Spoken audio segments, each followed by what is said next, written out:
Rishi Sunak's a massive advocate of having to replace the British GBP to bring in a central bank digital currency, which concerns me with the level of control that the government will then have over your finances. It's kind of like the crypto movement. It's supposed to be, this will protect you. It will take care of things. It will level the playing field and make sure that everyone's being treated the same. First of all, that's a lie, because you're not going to be treated the same. Poor people are still going to be poor. Rich people are going to be rich. Rich people create businesses. Poor people work at them. Never changes. Won't change. Can't change. Can't change. And so he's coming in, he wants to centralize it, which is actually a centralization of power. It gives you less avenues of competition, which means you have less avenues of complaint or demonstrable change. I would say this to Rishi. Fantastic. Let's have Britain, the United Kingdom, with a central bank, when you can show me that Britain has a good plan that actually makes sense. Show me the effective plan that you have that is going to balance the budget, that is going to be economically advantageous to the United Kingdom. Show me that first, then I'll give you the bank. But except you can't. He doesn't have a plan. He hasn't had a plan.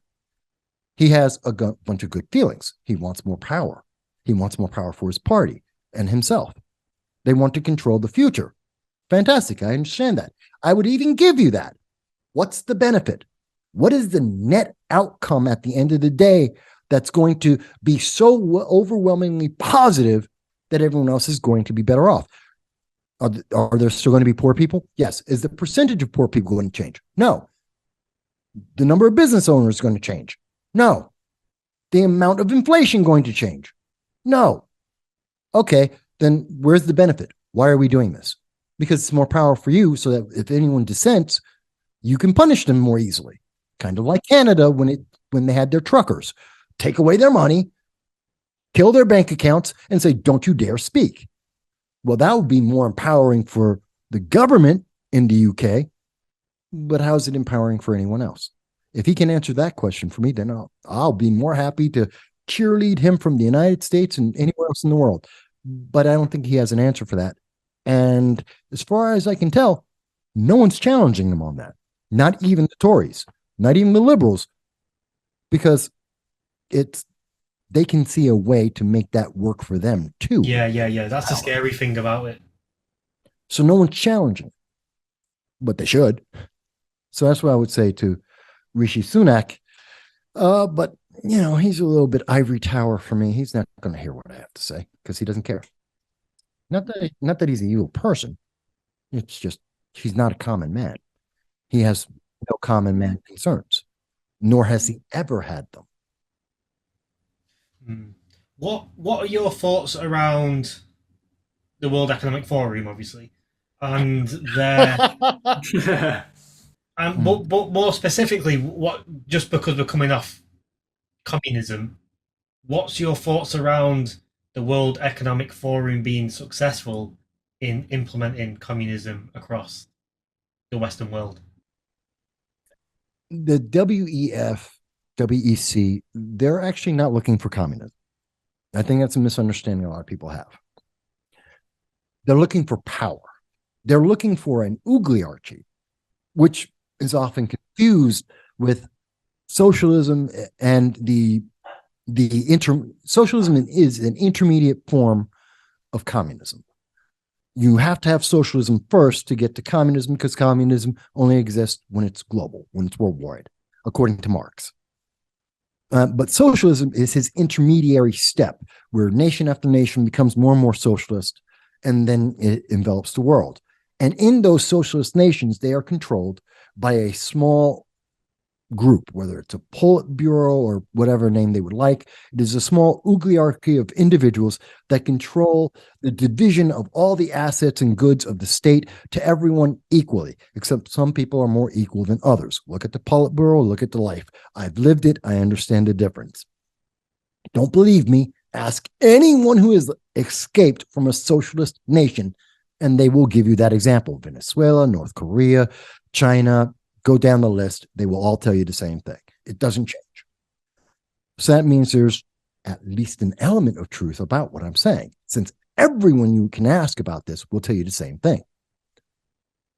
So the WEC, the WEF, they are looking for World Economic Forum. They are looking for an oligarchy, which makes many people think it's socialism because it's just a similar step. They don't care what form it takes. They want power. This is a small group of individuals who are looking to empower themselves and to constrain anyone else from doing things that would take power away from them. If you want to call it socialism, they'll go with that. If you call it something else, they will go with that. They don't care. It's whatever is effective to give them the power that they want. So it's not socialism. Yeah, I guess at the stage of when they do manage to get power, then the label's irrelevant. So, yeah. I thought, in any sense. It's whatever they have to do to sell it so that they get the outcome that they want. Now, the problem is, my biggest problem with whether it's the WEC, WEF, the United Nations, they're all looking at means of control.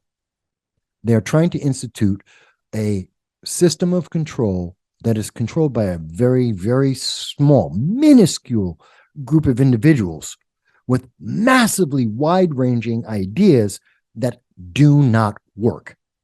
They have never worked in any individual country or any group of countries. Why the hell are we giving them power and paying attention to them?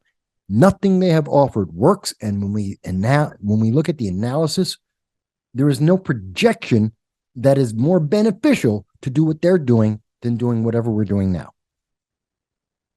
So I don't agree with them because, again, and I've said it several times, but one of my ultimate rules in determining whether or not any politician or any policy, is it effective? Is it efficient? Am I getting a benefit from this? And if I can look at it and go, well, it's not better. Yes, tomorrow it may look nice. Okay, keep going.